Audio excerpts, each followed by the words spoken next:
जी बच्चों, एक और टॉपिक मैं आपके संग डिस्कस करने जा रहा हूँ, दैट इज जो डेथ ऑफ पार्टनर में आपको पार्टनर का शेयर वो करना होता है ना डिफाइन, यानी कि जब किसी पार्टनर की डेथ हो जाती है तो हमें उससे प्रॉफिट का शेयर निकालना होता है या फिर लॉस का शेयर निकालना होता है। उसको निकालने के लिए आपके पास 3 बेसिस होते हैं। एज़ पर क्वेश्चन चलना होता है, आपको क्वेश्चन आपको आइडेंटिफाई करके देता है कि आपको ये मेथड लगाना है। अब वो तीनों मेथड मैं आपके संग डिस्कस कर रहा हूँ क्योंकि इसमें ना थोड़ा डाउट का स्कोप रहता है और थोड़ा गलती का भी स्कोप रहता है। आइए डिस्कस कर लेते हैं। अब बाय प्रिपेयरिंग फाइनल अकाउंट है तो ये बेटा सबसे अच्छा है। जब तक उसकी डेथ हुई है, मतलब इस फाइनेंशियल ईयर स्टार्ट होने से टिल डेथ आप उसका पूरा फाइनल अकाउंट बना लो फर्म का। जितना भी आपका नेट लॉस या फिर नेट प्रॉफिट हुआ है वो आप डिस्ट्रीब्यूट कर दो, कहानी खत्म होती है। ये सबसे इजी केस है, इसमें आपको कुछ नहीं करना होता। आपको क्वेश्चन बताएगा कि भाई हमने उसका प्रॉफिट निकाला टिल डेथ, मान लीजिए वो कहेंगे आपको कि हमने कितना निकाला, 2 लाख रुपए। ठीक है, और एग्जाम्पल के लिए मैं ले ले रहा हूं ए, बी एंड सी, और बी जा चुका है ऊपर, बी ऊपर जा चुका है बच्चों। रेशियो देख लीजिए, 2 1 1 था मान लीजिए। तो इसमें आपको क्या एंट्री करनी है, इसमें आपको बहुत सिंपल एंट्री करनी है और वो एंट्री चलेगी कुछ ऐसी, profit and loss appropriation account, profit and loss appropriation account debit to A, to B and to C. भैया इसमें ये तीनों क्यों आ रहे हैं, क्योंकि बेटा तीनों की डेथ हो गई। नहीं, जब आपने फाइनल अकाउंट बना ही लिया फॉर थोड़े टाइम के लिए तो उसको पूरा क्लोज करो ना। अब नया जो हमारा दूसरा चलेगा वो फाइनेंशियल ईयर पूरा नहीं रहेगा, वो सिर्फ 9-10 महीने के लिए बनेगा, जब से इसकी डेथ हुई होगी उसके बाद का बनेगा। तो अगर आप इस पूरे 2 लाख को बांटोगे तो इसका शेयर बैठेगा बेटा 1 लाख रुपए ए का, 50,000 रुपए बी का और 50,000 रुपए सी का। ये मैंने कोई भी छोटा सा एक रैंडमली एग्जांपल ले लिया, इसकी कहानी मैं यहीं छोड़ देता हूँ बेटा, क्योंकि ये एग्जामिनर भी कभी पूछने में इंटरेस्टेड नहीं होता, क्योंकि सबसे इजी है ना। आपको इसमें क्या करना है, फाइनल अकाउंट बनाना है, बट सबसे अच्छा यही है। याद रखिएगा कल को कंसल्टेंट बनते हैं ना, सबसे अच्छा यही होगा, किसी का शेयर डिस्प्यूट करवाना है, शेयर तो यही करवा देना, क्योंकि सबसे रेलेवेंट यही है। अदरवाइज आपको क्वेश्चन ने दो और मेथड दे रखे हैं, एक टाइम बेसिस और जीपी रेशियो। अब यहाँ पर टाइम बेसिस सुन लीजिए, इसमें ज्यादा कुछ नहीं होता। आपको प्रीवियस ईयर का कोई डेटा दिया होता है, या फिर आपको कोई कैलकुलेशन बोली होगी कि भाई इसका एवरेज प्रॉफिट निकाल लो, कोई कैलकुलेशन के हिसाब से, जैसे एवरेज प्रॉफिट निकालते हो पिछले 4 साल पे बेसिस, पिछले 5 साल पे बेसिस, वैसे आपको एवरेज प्रॉफिट निकालना है। उसका फॉर्मूला क्या होता है, number of profits divided by number of sum of profits divided by number of years, वो करके बस निकालना है और कुछ भी बात नहीं है। अब मान लीजिए इसमें आपको प्रीवियस ईयर का प्रॉफिट दे रखा था 1 लाख रुपए। कितना दे रखा था बच्चों, 1 लाख रुपए। और अगेन शेयर में वही बता रहा हूं, चलो मान लो बी का शेयर था, तो आपको क्या करना है, इस 1 लाख रुपए में से बी का शेयर, और बी का शेयर कितना है बेटा, 1/4, ये पूरा 50,000 ले जाएगा। अभी आप ध्यान से सुनना, ध्यान से सुनना। एक ना डेथ पे अगर ये कॉन्सेप्ट आया तो आया क्यों, रिटायरमेंट पे ये कॉन्सेप्ट है तो है क्यों, क्यों नहीं है। अब यहाँ ध्यान से बात ये आती है, मुद्दा ये है, रिटायरमेंट बेटा एक प्री डिफाइंड चीज है। आपको पहले से ही पता होता है ये पार्टनर चला जाएगा, और आप बात समझिए, अगर कोई एक अच्छा पार्टनर है तो आपको कम से कम एडवांस में 5-6 महीने पहले बताएगा कि भाई इस डेट से मैं अपनी रिटायरमेंट अनाउंस कर रहा हूं, मैं नहीं करूंगा आपके संग कंटिन्यू, आप लोग एक नया हायर कर लीजिए, जो आपको करना है वो कर लीजिए। रिटायरमेंट किसी भी चीज की प्री डिफाइंड होती है, आपको पता होता है, प्री नोन होती है। बट डेथ बेटा, डेथ इज अनसर्टेन। डेथ कहीं भी किसी की भी हो सकती है, कोई दिक्कत नहीं है उसमें।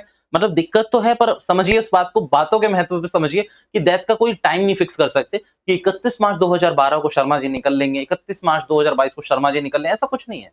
बिल्कुल डिसाइड नहीं हो सकती डेथ को, तो डेथ अभी डिसाइड है नहीं। अब मान लीजिए यहाँ पर बीच में अगर किसी की 2-3 महीने फाइनेंशियल ईयर में काम करके किसी की डेथ हो गई अनफॉर्चुनेटली, तो वो अपना शेयर तो मुझे देना पड़ेगा ना उसकी फैमिली को। यार देखो, एक तो उनका बंदा चला गया, आप उनको शेयर भी नहीं दोगे और आप उनको पूरे साल वेट कराओगे। एक काम करो, पूरे साल वेट करो आप लोग, और पूरे साल में जब हम अपना प्रॉफिट निकालेंगे ना तो 3 महीने का अलग कर लेंगे, मतलब बाइफरकेट करके। ऐसा नहीं होता बेटा, अच्छा थोड़ी लगता है।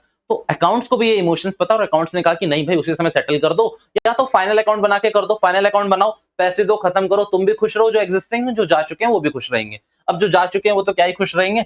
बट अगर आपको नहीं बनाना, ये बहुत लेंथी प्रोसेस होता है, आपको ऑडिटर्स हायर, आपको अकाउंटेंट्स हायर करने पड़ेंगे बनवाने के लिए, आपको कॉस्ट देनी पड़ेगी। तो अगर डबल कॉस्ट से बचना चाहते हो तो फाइनल अकाउंट एक ही बार बनाना, ईयर एंड पे ही बनाना। एक काम करो, टाइम बेसिस पे कर दो। और टाइम बेसिस पे क्या बताया मैंने कि प्रीवियस ईयर का प्रॉफिट था मान लीजिए 1 लाख रुपए, लॉस भी हो सकता है, और बी को आपने 1 लाख का 1/4 देने के लिए आप रेडी हो गए, तो आंसर इज रॉन्ग। नहीं, आपको करना पड़ेगा पीरियड कहां से कहां तक का, बिगिनिंग ऑफ, अच्छा मैंने बिगिनिंग को, अरे beginning of accounting year till death. आपको बेटा ये डेट निकालनी पड़ेगी अकाउंटिंग ईयर स्टार्ट होने से, बिगिनिंग से टिल डेथ तक का कि कितने महीने उन्होंने काम करा है। बिकॉज ये जो 50,000 रुपए का जो शेयर था इनका, ये पूरे साल का था हमारे हिसाब से। ये पूरे साल का शेयर था बीजी का। अब बीजी तो जा चुके हैं, तो उनको कहां से मान लीजिए, अब वो 3 महीने का है तो 3/12। आपको सिंपल ऐसे देना चाहिए 50,000 इंटू 3/12, क्योंकि बेटा उन्होंने पूरे फाइनल ईयर काम ही नहीं करा ना। अब मान लीजिए 1 लाख का शेयर, पूरा पूरा 1 लाख का शेयर था, 1/4 के हिसाब से उनका 50,000 बनता था, बट 1/4 था 12/12। बेटा यहाँ जो 1/4 करते हैं ना, उसे 12/12 कर लो तो 12 से 12 कट गया। बट आपको कितने महीने का देना है उसको? सिर्फ 3 महीने का देना है, क्योंकि जितने महीने उन्होंने काम करा। अब कई बच्चे यहाँ पर ये भूल जाते हैं कि नंबर ऑफ डेज भी हो सकते हैं। मान लीजिए उनकी डेथ ऐसे मंथ एंड और मंथ बिगिनिंग पे नहीं हुई, 15 तारीख को हुई, 14 तारीख को हुई, तो बेटा याद रखिएगा नंबर ऑफ डेज भी निकालने हैं अपने को। आप सिंपल क्या करेंगे, लिख लिख के काम करेंगे। अब मान लीजिए किसी की डेथ हुई है 13 जून को, मान लीजिए किसी की डेथ हुई है 13 जून को, तो नंबर ऑफ डेज के लिए कॉन्सेप्ट क्या लिखेंगे, लिख लिख के करना। हम भी अभी भी लिख लिख के करते हैं। अप्रैल के 30 डेज जोड़ लो ऐसे, मई के 31 डेज। अच्छा कब हुई है? जून को। अच्छा जून का 15, तो बेटा पूरे 15 डेज जोड़ लोगे, कोई दिक्कत नहीं है। इस पे इतनी क्लैरिफिकेशन देने की मुझे जरूरत नहीं कि पूरे 15 डेज जोड़ने, आप जोड़ लीजिए कोई बात नहीं। 15 तारीख के बाद से हम मान लेंगे कि उन्होंने डिसकंटिन्यू कर दिया, तो 15 तारीख तक अब जोड़ लीजिए कितने दिन होते हैं, तो 6, 3 और 3 6 और ये 7, 76 डेज। यानी कि यहां पर जो कॉन्सेप्ट लगेगा वो ये ना लगकर क्या लगेगा पता है, 76 डिवाइडेड बाय 365। अगर क्वेश्चन लीप ईयर बोल रहा है तो थोड़ा उसका भी ख्याल रख लेना, वैसे इतना टेक्निकल क्वेश्चन सीबीएसई कभी नहीं पूछती है। तो नंबर ऑफ डेज निकालने का सिंपल फंडा क्या है, आपको डेट्स लिख लिख के चलनी है कि भाई कब से कब तक। वैसे स्टार्टिंग डेट तो हमेशा 1 अप्रैल ही होगी, एंडिंग डेट नहीं पता, क्योंकि डेथ का तो कोई भी समय हो सकता है, और अगर महीने में है तो महीने में चलिए, ठीक है। क्लियर यहाँ तक, यस और नो, बात पूरी क्लियर हुई। अच्छा यहाँ पर भैया किस नाम से देंगे, यहाँ पर भी PNL appropriation account, the answer is no. PNL appropriation account हमेशा वही यूज होता है जहां पर आपने फाइनल अकाउंट बनाया हुआ है। आपको बेटा यहाँ पर क्या यूज करना है वो मैं बता देता हूँ। यहाँ पर आपको जो वर्ड यूज करना है इस एंट्रीज के लिए, वहां पर लेना है profit and loss suspense account. कौन सा account? Profit and loss suspense account. अब मान लीजिए इनका शेयर प्रॉफिट में था, तो आपको क्या करना पड़ेगा एंट्री के लिए, एंट्री के लिए कहां है, जगह ही नहीं है। अच्छा कोई बात, इसको इसको नोट कर लिया होगा अभी तक आपने, please pause the video and note it down. ठीक है, फिर मैं इसके बाद इसी के कंटिन्यू में लिखना नीचे की तरफ, मेरे पास जगह नहीं है। डन। अब मान लीजिए कैलकुलेशन के बाद इनका शेयर आया था 10-15 हजार रुपए, कुछ भी आ गया, टाइम बेसिस में लिख रहा हूं, टाइम बेसिस के नीचे ही लिखिएगा जर्नल एंट्री।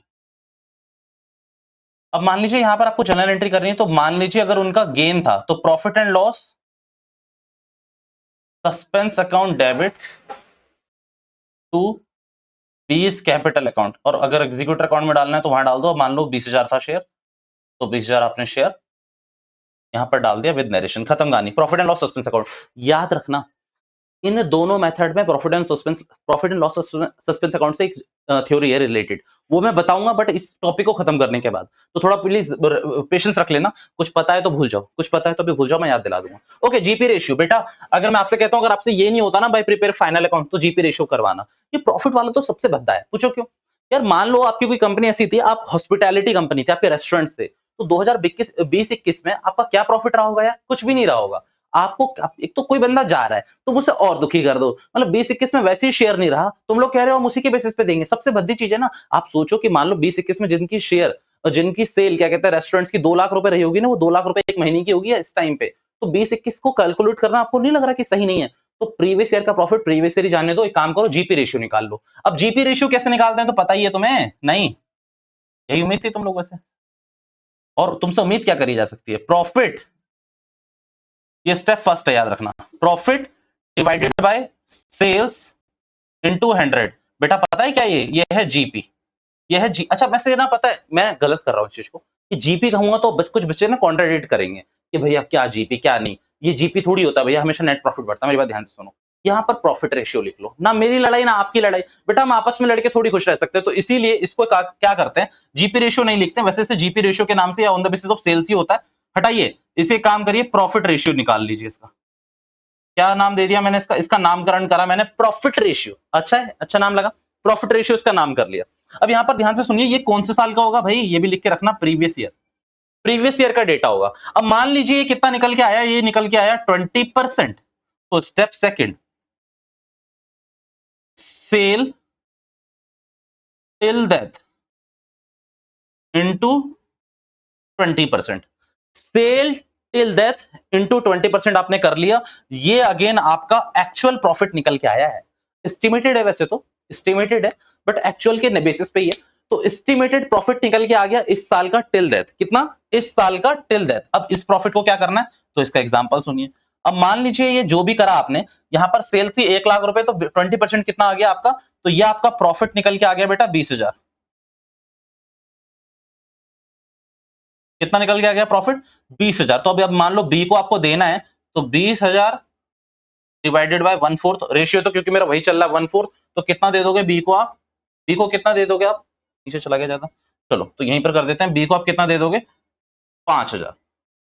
कितना दे दोगे बी को? 5,000 आप बी को पूरा का पूरा देकर खत्म करोगे। बी को आपको अपना 5,000 रुपए आपने दे दिए। मेरे पास ध्यान से सुनना, कुछ बच्चे यहाँ पर ये बोल सकते हैं कि भैया ये 5,000 को टाइम बेसिस पे नहीं करना। नालायको, क्या पढ़ते हो पता नहीं।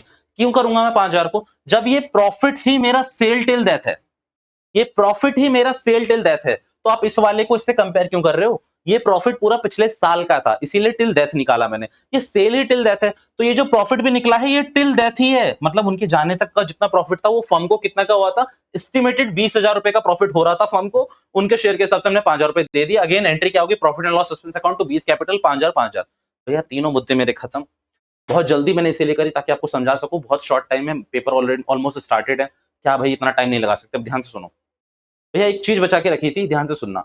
अगर क्वेश्चन ये मेंशन कर रहा है कि जो न्यू एग्जिस्टिंग पार्टनर है उनका पीएसआर चेंज हो रहा है और वो रेशियो आपको दे रहा है, अगर क्वेश्चन ये मेंशन करता है कि जो आपके एग्जिस्टिंग पार्टनर है उनका पीएसआर चेंज है, यानी कि न्यू पीएसआर है, खुद बता रहा है, देखो वैसे तो चेंज होता है, चेंज ऑटोमेटिकली होगा, किसी बंदे के जाने पे चेंज अपने आप होता है, बट आपको न्यू रेशियो अगेन बता रहा है, कुछ भी बता रहा है। जैसे मान लीजिए यहां पर ए और सी का कितना था बेटा? 2:1। 2:1 ही रहेगा बेटा, भले ही लिखने के लिए 2:1 है, बट अल्टीमेटली प्रॉफिट आपको पता है चेंज हो जाते हैं, ठीक है। अगर यहाँ 2:1 की जगह मैं खुद बोल रहा हूं क्वेश्चन में कि अब इनका न्यू रेशियो ए और सी का 3:2 है, या फिर 4:2 है, कुछ 4:3 है, 3:5 है, कुछ भी है, अगर मैं ऐसा बोल रहा हूं तो मुझे कैलकुलेट करना पड़ेगा GP ratio, GR, gaining ratio, या फिर एसआर, ये मुझे कैलकुलेट करना पड़ेगा। और फिर मैं क्या करूंगा, इस profit and loss suspense account को राइट ऑफ करूंगा। अगर, मेरी बात दोबारा ध्यान से सुनना, जो भी आपका यहां पर गेनिंग और सैक्रिफाइसिंग रेशियो आया हुआ है आपके एग्जिस्टिंग पार्टनर का, जो अब चेंज हुए हैं, अगर चेंज हुआ है तो याद रखना, in the case of change in PSR, ये आपको इलिस्ट्रेशन में भी मिल जाएगा, क्वेश्चन में भी मिल जाएगा, इलिस्ट्रेशन इसकी फॉलो कर लेना। शायद 5th या 6th नंबर याद नहीं मुझे एग्जैक्टली, बट प्लीज चेक कर लेना, वहां ऊपर स्पेशली लिख के दे रखा है कि when new PSR is not, when PSR is not change, when new PSR is given, तो मतलब ऐसा देख लेना। तो वहां पर इन्होंने एक एंट्री एक्स्ट्रा करी होगी profit and loss suspense account को राइट ऑफ करने की। अब मान लीजिए यहाँ पर profit and loss suspense account क्या हो रखा है? डेबिट, वहां पर आपको क्रेडिट करना पड़ेगा, और डेबिट क्या होंगे? जितने भी आपके ये न्यू पार्टनर है, मान लीजिए यहाँ पर ए और सी थे, तो A account debit, C account debit, and profit and loss suspense account को आपको क्रेडिट करना पड़ेगा। ये आपको एंट्री करनी पड़ेगी बच्चों, ये देख लेना उस इलस्ट्रेशन को, पहली बात। उसके बाद अगर मैं बात करूं आपसे, तो आपको ये पीएनएल सस्पेंस अकाउंट तभी राइट ऑफ करना है जब न्यू रेशियो आपको गिवन हो, और वहां पर आपको एक और मौका दिखा रखा होगा कि बेटा आप ये एंट्री करो फिर उसके बाद राइट ऑफ करो, तो इससे अच्छा है पीएनएल सस्पेंस से पीएनएल सस्पेंस को काट दो, A account debit, C account debit to B, B को डायरेक्ट पेमेंट करा दो ए और सी से, तो दोनों कर सकते हो। प्लीज इस इलस्ट्रेशन को जरूर चेक करना मेरे कहने पर। मैं 1 मिनट देता हूं, मैं आपको पॉज करके वो इलस्ट्रेशन नंबर बता ही देता हूं, 1 मिनट दो मुझे बस।